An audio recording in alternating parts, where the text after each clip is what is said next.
Very grateful for the opportunity to ask a question and for the senator from Oregon yielding to me. And first of all, I want to thank him for his leadership, his fortitude and determination exhibited so eloquently over these last 24 hours. He's really providing a model for all of us in standing up and speaking out. Let me say, after listening to the eloquent words of my colleague from Massachusetts, that the destruction that Donald Trump is doing to the White House is emblematic of the wrecking ball he is taking to our democracy. Put aside the waste of money that could be used to improve our education system, solve food insecurity, guarantee the election integrity of this nation. The damage that he's doing to this iconic symbol of America is so costly to our image and esteem around the world. The White House is a symbol of America, and he is destroying a part of it. What he intends to build as a replacement to the East Wing is a gargantuan insult to America. And it is, unfortunately, emblematic of a lot of the other destruction that he is doing in so many other areas as we watch the norms and laws that protect our great experiment in democracy erode under his destructive actions. In some ways, it's a little bit like the frog in the pot. The water begins to heat without our noticing it. The acts seem benign when taken individually, but cumulatively, they will boil and destroy our democracy. The president has turned the Oval Office into an auction house. He has put a for sale sign on the White House lawn. Influence and power are the way to a quick profit, whether it's crypto or pardons or many of the other perks of office. He is using it for his own personal ends and weaponizing the Department of Justice against his personal opponents, his political adversaries, a violation of basic norms of the Department of Justice and of our democracy. He is prosecuting political enemies in courts that he's filled with MAGA zealots and a Department of Justice that's run by his personal lawyers, and he's punishing constituents of Democrats by canceling billions in federal programs and firing dedicated public service during a government shutdown when he simply fails to find them worthy. Last week, he announced that the administration is sending $20 billion in bailout money to Argentina, perhaps another $20 billion in private funding. And what he is doing in tariffs has been eclipsed by all the other stuff, but it hits Americans in their pocketbooks. Groceries are skyrocketing in price. Americans are finding it more difficult to put food on the table, and farmers are being crushed by these tariffs as well. Healthcare, the tax credits that make healthcare insurance affordable to millions of America, will end at the conclusion of this year because he has failed to provide leadership in extending them. And that's why the government has been shut down by Republicans, because they have refused to agree to extend those health care tax credits. But maybe most alarmingly, as is visible in the streets of Oregon, California, Chicago, Los Angeles, is the deployment of our military, our National Guard. And the senator from Oregon has spoken so powerfully and eloquently to bring a critical lens to this desecration of democracy and the impact on our military itself, because they are being used for a purpose that goes against the fundamental purpose of our military in this country. The Founding Fathers were deeply worried about the use of a standing army, potentially within the homeland. And many were opposed to a standing army because of that concern. And so we have laws, posse comitatus, that forbid the use of the military against American citizens on American soil. The health of our republic depends on the proper use of our military against foreign adversaries and threats from abroad. But the President of the United States, in effect, has decided that he will use our National Guard as a police force, supplanting local and state police. And the damage is done not only to institutions, which should be supported, and we should be providing more resources to local and state police, more training and equipment to them, so they can do the job of keeping order and maintaining our democracy, but also to the military itself, which is demoralized and potentially degraded by the misuse of these resources that are designed to support them in countering adversaries abroad. And of course, to the faith and trust of Americans in the military as they see it misused. And so I want to ask my colleague from Oregon about perhaps his personal experience as he watches this deployment of the National Guard in his state. How are the people of Oregon reacting to the misuse of our National Guard? Is their faith and trust in the military affected by the President's deployment of the National Guard in a circumstance that a federal judge has found is unnecessary, because whatever protests have happened in the past weeks and months have been peaceful and without the necessity for this kind of military intervention? Well, I really appreciate the question from my colleague.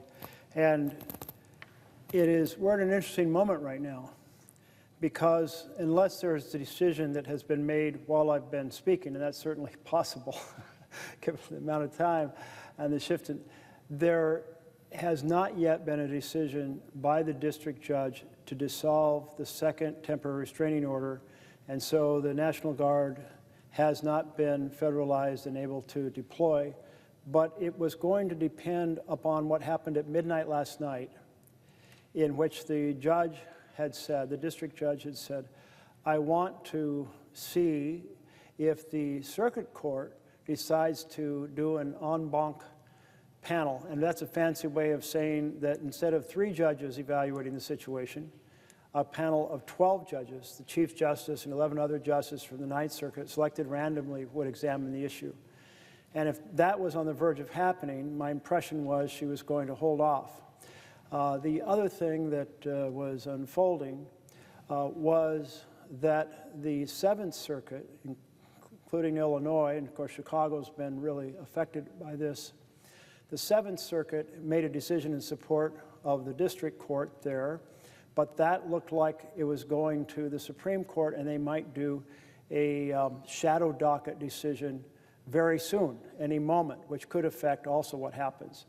So my guess is soon If none of those happens, my guess is that soon, in fact, the second temporary restraining order will be dissolved, and that will give the ability of the National Guard to be in their mission. And I think there has been a lot of effort put into saying, these are our Oregonians. These are our soldiers, our folks that we've gone and supported them as they've gone on missions to Iraq and missions to Afghanistan and missions elsewhere in the world. And we go and we welcome them home. And that we think that they will have a very deep understanding that whatever they're instructed to do, they will not deliberately do provocative things. The thing that would really sour the situation, and I'm putting up a little picture here that I know you can't see, but it's a picture of one of the federal agents, not the Oregon National Guard, walking up and just spraying a protester straight in the face. She had gotten out of the way as she was requested. She was, giving saying she was sharing her opinion in a vocal manner, but not doing it, not in the way of anything had moved as requested. And when people see that, or other things where agents start assaulting peaceful protesters, that's when things get dicey. And so far, the Portlanders have said, this is what Trump wants. He's almost instructed people, these other federal agents, to come and provoke a riot. In fact, they even staged a fake riot last week, which was an extraordinary thing that should trouble every American. They asked the protesters to back up several hundred yards, and they did without conflict. So there was no tussle, there was no breaking the line, there was no throwing things. They backed up. But behind the line of the federal agents, probably Federal Protective Services, were videographers. And the goal was to tape a fake riot. So after they'd been backed up, on command, the Federal Protective Services threw down flashbangs, which sound like gunfire. They threw down tear gas, which big pluming smoke, and of course very irritating. And they fired pepper balls at the crowd. Well, that net result of that is the protesters scattered by being videographed so that they could look, the Trump's team could say, look, there was a riot. And I just can't believe that our government would stage a fake riot like that. But it was carefully observed and reported on by Oregon Public Broadcasting. So I have confidence in what I'm saying about what happened. I don't think anything like that will ever happen with the Oregon National Guard. I think they will be extraordinarily careful to execute their mission in a professional fashion. If they're asked to provide a little bit of encouragement for the protesters, get out of the way of the car, I think they'll do that. That's my belief, that our own Oregon National Guard. Now, there's also Oregon National Guard from California. The president said he was going to send some from Texas. That could still be possible. I just hope that they all are well trained. That is red line, you never attack a peaceful protester. That so far, the Portland protesters have decided to engage in joy and whimsy. And they have just frustrated the hell out of the Trump team because they want riots. And no, there's the pastries and pajama team, and there's the puppy dogs for peace team, and there's the wedding taking place, and there's the unipiper doing the bagpipes on his unicycle, and there's the folks putting down candles on the ground and flowers in the air, and just basically and doing the cha-cha slide. And I have no idea how to do that, but maybe I'll learn down the road here. But this type of joy and whimsy has been terrific way to respond to Trump trying to provoke violence and failing to do so. And I think the Oregon National Guard will be extremely professional. If my colleague would yield for one more quick question. Yes, I'll yield for a question. And I think he is absolutely right to call attention to the extraordinary professionalism of the National Guard, which hopefully will avoid the provoked violence that President Trump, unfortunately, would welcome, apparently, here. But we know that the president has said that if the courts deny him the opportunity to deploy the National Guard, he will consider using the military under the Insurrection Act. And yesterday I came to the floor in support of reforms that I have proposed to the Insurrection Act that would reduce the unbridled and unchecked powers that he has right now. The Insurrection Act makes modifications to the posse comitatus law in ways that potentially provide him with unbridled authority. And so my reform bill would require accountability, would enable use of the military in the event of a claimed rebellion or insurrection for a limited amount of time, require the president then to come to Congress and make the case and Congress to approve a set of reforms that would protect the American people against misuse of the military in the event that he could not deploy the National Guard in this way. And so I want to ask my friend from Oregon, and I believe I know the answer because he has supported reforms in the past, whether these kinds of reforms to the Insurrection Act are important and necessary to protect the American people and the military itself against the kinds of misuse of powers that could occur. The reforms that my colleague speaks of are incredibly important because we have a standard under Title 10. Under Title 10, which is the federalization of the National Guard, the standard is there has to be a rebellion or there has to be an invasion. A rebellion, a sizable group, well-organized, well-armed, seeking to overthrow the government. An invasion, a significant military force coming across to attack us. They're well-understood terms. Even with that Title 10, I am very nervous because even though the law does not say give deference to the president in Title 10, two judges said you should give deference to the president, which I find absurd because what it means is these standards that were crafted in legislation here, I'm sure broadly and intensely debated and said, no, it has to be a rebellion or it has to be on the verge of a rebellion. And the understanding what that would look like. And to say it's a rebellion just if the president says there's one when there's nothing, like that type of deference, that's just throwing open the gates to say an authoritarian president can roll out the military under Title 10. That's scary as hell. But the Insurrection Act, in a way, is even scarier because it does have an explicit deference to the executive. And so while it has a standard, it says in interpreting that standard, there should be deference.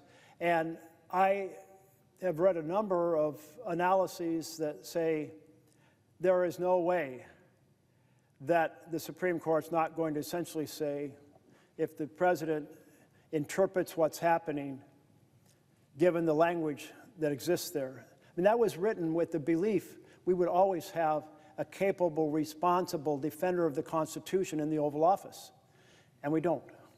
So reforming that act and closing that loophole, absolutely incredibly important to save our republic. I thank the senator from Oregon, and I yield back now to my other colleague from Oregon. I note that my colleague